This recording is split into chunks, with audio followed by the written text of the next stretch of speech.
हम तो सीमांचल में लड़ ही रहे हैं, उसके साथ ही काराकट, पाटलिपुत्रा, गोपालगंज, शिवहर और दरभंगा, इन 5 सीटों का हम ऐलान कर रहे हैं। कल बीजेपी को भगाने के लिए नीतीश जी मसाल जुलूस निकाल रहे थे और आज जाके करें हुजूर अब कभी नहीं भागेंगे आपका दामन छोड़कर, है ना। चटिया और गुरु का जो रिश्ता होता है, जाके माफी मांग रहे हैं गोया। ये करने वाले हम लोग हैं। ये दोनों का दोगलापन हम लोग के दरमियान में है। मुझको कहेगा बीजेपी के बारे में? कौन लोग हैं ये? सारे लोग बीजेपी के यहाँ यही अभी किशन के कैंडिडेट के बारे में कह रहे हैं। ये पिछले दिनों मसाल जुलूस निकाल रहे थे और आज कहाँ गए हैं? किन के लिए? मोदी के लिए वोट मांगने के लिए गए हैं ना। तो ये मोदी के चमचे और ये नीतीश कुमार के दोहरे किरदार के लोग हम पर इल्जाम लगाएंगे। मरहूम शहाबुद्दीन साहब की बेवा मोहतरमा हिना साहिबा से हम लोग की पूरी हमदर्दी है।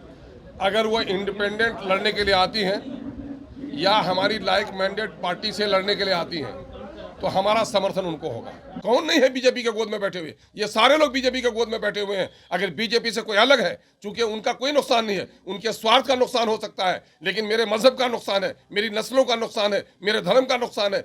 बपौती है किसी की वोट, बपौती है किसी की वोट। मैं जब 5 जीत के आया था तो किसका कट के आया था? मैं जब 5 जीत के आया था कहाँ जीता? कौन था वहां पर? कोई वोट पे लिखा हुआ है नाम किसी का है?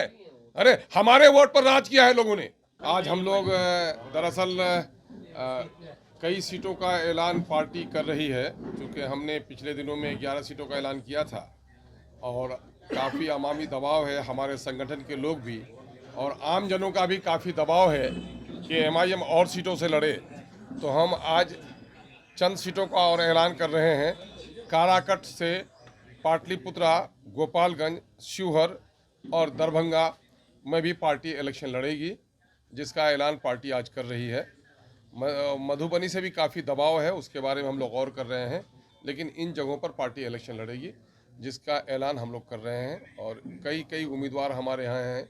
अभी हमारी पार्टी में आज ज्वाइनिंग भी हो रही है मोहतरमा प्रियंका चौधरी साहिबा का, जिनका काराकट से ताल्लुक़ है, और जनाब फारूक साहब का भी, जिनका पाटलिपुत्रा से ताल्लुक़ है, वो ज्वाइन कर रहे हैं। कई सीनियर लीडर हमारे ज्वाइन कर रहे हैं और हम बड़ी मजबूती के साथ इलेक्शन लड़ना चाहते हैं। मेरी ख्वाहिश है, पार्टी की पूरी कोशिश है कि कहीं से भी भाजपा कामयाब नहीं हो, लेकिन चूंकि हम इलेक्शन का ऐलान करते हैं तो आप लोग इल्ज़ाम लगाते हैं। हमारी पूरी कोशिश रही 2020 में भी, मैंने तमाम तर मिली ऑर्गेनाइजेशन को कहा कि मुझे गठबंधन का पार्टनर बना दिया जाए। इस मरतबे जब इंडिया का गठबंधन बना तो हम लोगों ने कोशिश की, तमाम तर नेताओं से बात की, प्रेस के माध्यम से भी उन लोगों से आग्रह किया कि साहब हम नहीं चाहते हैं कि सेकुलर वोटों का बिखराव हो, हमें भी अपना पार्टनर आप बनाइए। लेकिन ये लोग सिर्फ बीजेपी का खौफ दिखाकर माइनॉरिटी की क़यादत को, माइनॉरिटी की लीडरशिप को कहीं उभरने नहीं देना चाहते हैं। हालांकि एमआईएम अपने टिकट के बंटवारे में पिछले दिनों में भी हमने इलेक्शन लड़ा था, तो ऐसा कुछ भी नहीं था कि हमने नॉन माइनॉरिटी को वोट नहीं दिया, ये टिकट नहीं दिया। हमने यादव को टिकट दिया है, हमने दलितों को टिकट दिया है। अब की बार भी जो हम एमपी के इलेक्शन के लिए जिन सीटों का ऐलान कर रहे हैं, हम 50% वहाँ जो टिकट्स हैं वो हम नॉन मुस्लिम्स को देंगे। इसलिए कोई इल्ज़ाम हम पर नहीं लगा सकता है कि हम कोई ख़ास जमात और समूह की बात कर रहे हैं। हमने इंडिया गठबंधन के लोगों से बार बार गुजारिश की। बहुत सारी हमारी जो मुस्लिम संगठन हैं, मुस्लिम तंजीमें हैं, इन लोगों को भी यह खदशा रहता था कि हमारे आने से सेकुलरों का बिखराव होगा। इन लोगों से भी गुजारिश की कि आप भी हमारे लिए वकालत कीजिए कि हम सेकुलरों का बिखराव नहीं चाहते हैं, लेकिन हम अपने वजूद को बाकी रखना चाहते हैं। क्या मुस्लिम लीडरशिप के लिए कोई गुंजाइश नहीं है बिहार में? क्या सोकॉल जो सेकुलर पार्टियां हैं, ये पार्टियां सिर्फ मुसलमानों को बीजेपी का खौफ दिखाकर दबा कर रखना चाहती हैं? अभी जाति आधारित जो गणना आई है, जो हम लोग चीख रहे थे, चिल्ला रहे थे कि माइनॉरिटी के लोगों को इन लोगों ने हाशिए पर डाल दिया है, और ये 30-35 साल के दरमियान में, जिसमें राजद, जदयू, कांग्रेस और भाजपा सभी लोग शामिल रहे हैं, मुसलमानों की 60% नौकरियों से इनको वंचित कर दिया गया।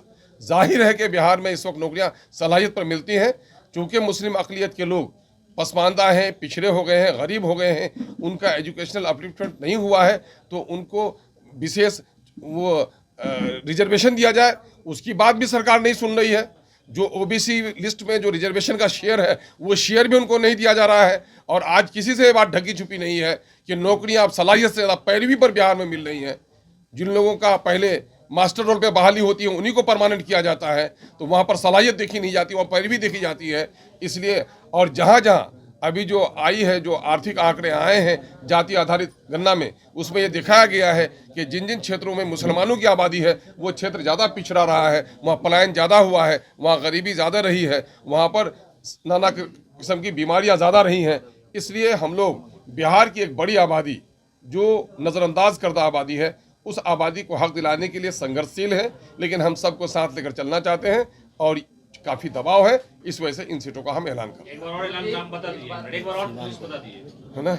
हम तो सीमांचल में लड़ ही रहे हैं, उसके साथ ही काराकट, पाटलिपुत्रा, गोपालगंज, शिवहर और दरभंगा, इन 5 सीटों का हम ऐलान कर रहे हैं। और मधेपुरा से भी काफी लोगों का दबाव है, उसके बारे में पार्टी को रिजोल्यूशन भेजा गया है ना। मधुबनी से काफी हो गया है, तो उनका पार्टी को भेजा गया है। सोशल मीडिया में नहीं अभी हाँ, सोशल मीडिया में ये बात चल रही है कि आरजेडी के नेता आपसे संपर्क कर रहे हैं, आपके आवास की तरफ भी आ रहे हैं, क्या इस तरह की कोई बातचीत है कि चुनाव में आप? भाई मैंने पहले भी कहा रहा था कि मेरा दिल भी खुला हुआ है, मेरे दरवाजे भी खुले हुए हैं, कोई बुलाए तो हम उसके यहाँ जाने के लिए भी तैयार हैं, कोई हमारे यहाँ आए तो हम उनको बुलाने के लिए भी तैयार हैं। और भी कई संगठनों से हमारी बात चल रही है। हम लोग चाहते हैं कि बिहार की जो शोषित पीड़ित जनता है उसको न्याय मिले, एक अच्छी सरकार बने, और उस सरकार के बनाने की कड़ी कहीं न कहीं दिल्ली से भी जुड़ी हुई है। दिल्ली में भी बिहार का प्रतिनिधित्व सही तौर पर हो, क्योंकि बिहार को हक नहीं मिल रहा है। नीतीश कुमार जी ने कहा डबल इंजन की सरकार होगी, बिहार को हक दिलाएंगे। दामन फैलाकर वो पटना यूनिवर्सिटी को भी सेंट्रल यूनिवर्सिटी नहीं बना सके, न कोई विशेष पैकेज ले सके। इसलिए एक ईमानदाराना कोशिश होनी चाहिए। जो ईमानदाराना कोशिश करने के लिए जो भी पार्टियां आएंगी, हम उनके साथ चलने के लिए तैयार हैं। उनका लाइक माइंडेड पार्टियों से मेरा कल भी इनकार नहीं था, आज भी मुझे इनकार नहीं है। हमने 16 सीटों का ऐलान किया है। एक का प्रत्याशी हम लोगों ने घोषित नहीं किया है, चूंकि मामला गया का था। अभी इसका हम लोग को करना था, वहां पर कुछ मामला जो रिपोर्ट वहां पर गई है, उस रिपोर्ट पर हम लोग के नेता ने रोक दिया है। वहां के ऑब्जर्वर आ रहे हैं 1-2 दिन में, उसके बाद हमारा दूसरे तीसरे चौथे पर 5वें मरहले का फैसला होगा।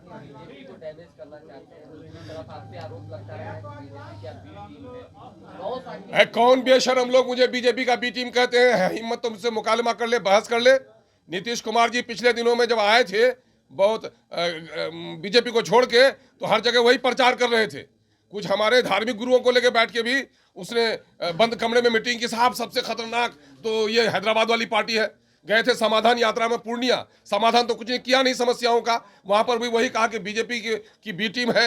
ये कौन बेशरम लोग हैं? कौन नहीं है बीजेपी के गोद में बैठे हुए? ये सारे लोग बीजेपी के गोद में बैठे हुए हैं। अगर बीजेपी से कोई अलग है, चूंकि उनका कोई नुकसान नहीं है, उनके स्वार्थ का नुकसान हो सकता है, लेकिन मेरे मजहब का नुकसान है, मेरी नस्लों का नुकसान है, मेरे धर्म का नुकसान है, मेरे धर्मस्थली का नुकसान है। और जिस तवानाई के साथ बैरिस्टर असदुद्दीन अवैसी साहब धर्मनिरपेक्षता के दामन को थामे हुए मुसलमानों के हक और हुकूक की बात करते हैं, दलितों के हक और हुकूक की बात करते हैं, कोई माइक का लाल कह सकता है कि बीजेपी हम बीजेपी को बर्दाश्त करेंगे?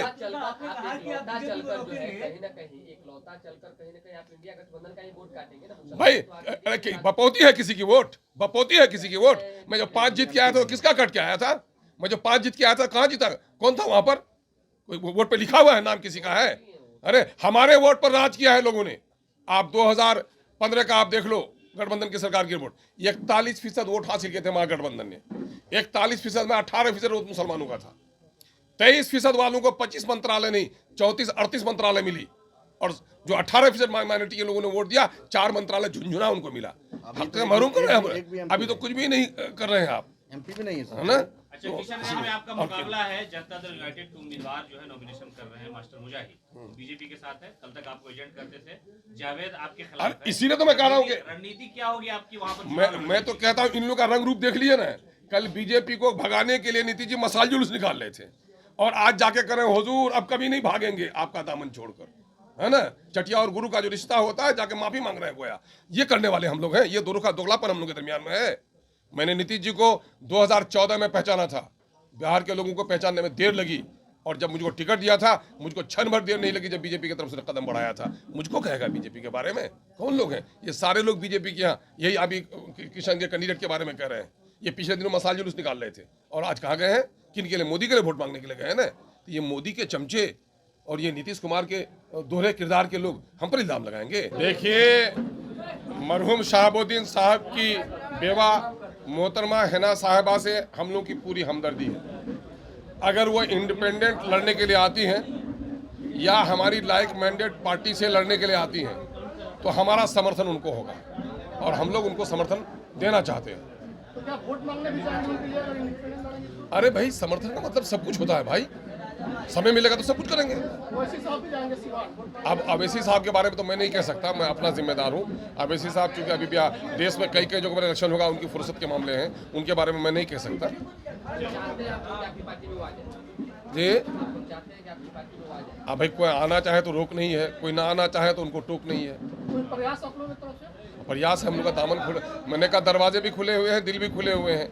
प्रयास क्या, ये सारा प्रयास ही तो आपके माध्यम से जो बात कर रहे हैं, दलितों के हित की लड़ाई लड़ते हैं, अकलियतों के हित की लड़ाई लड़ते हैं, सीमांचल के बेबसों और मजबूरों की लड़ाई लड़ते हैं, बिहार में सौहार्द बना रहे इंसाफ की लड़ाई लड़ते हैं। तो ये लड़ाई ही तो दावत है। जो लोग चाहते हैं, अमन अमान चाहते हैं, जो लोग गरीब और दलितों को हिस्सा देना चाहते हैं, उनको दावत ही तो है कि मेरी लड़ाई सरापा किसके लिए है। आइए हमारे साथ मिलकर लड़िए। लाइव बिहार YouTube पर सब्सक्राइब और Facebook पर लाइक जरूर करें।